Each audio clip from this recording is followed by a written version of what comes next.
What was the Sex Pistols' first album? If you are curious about the Sex Pistols and their music, you might be wondering what their first album was.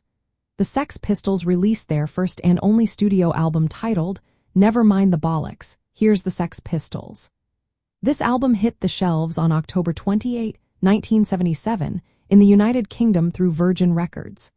Shortly after, it made its way to the United States via Warner Brothers Records. Never Mind the Bollocks is often seen as a defining work in punk rock music.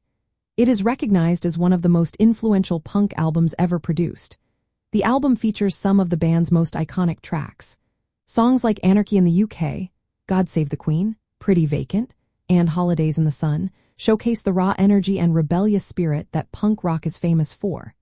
The lyrics are scathing, and the guitar work is powerful, capturing the essence of the genre.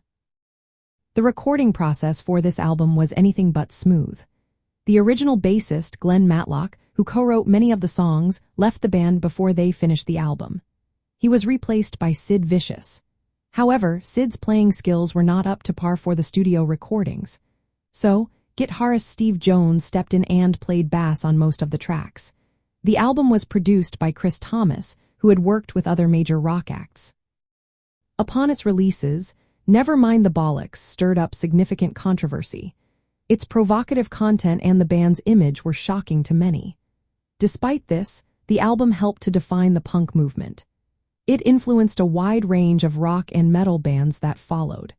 The impact of this album extended beyond punk, inspiring acts in metal and hard rock with its raw sound and attitude.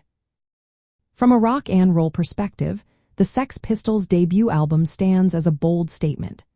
It expresses the punk ethos through simple yet aggressive musical structures and confrontational lyrics. These lyrics challenged the status quo of the music industry and society at large. Today, Never Mind the Bollocks remains a landmark record that captures the rebellious spirit of punk rock.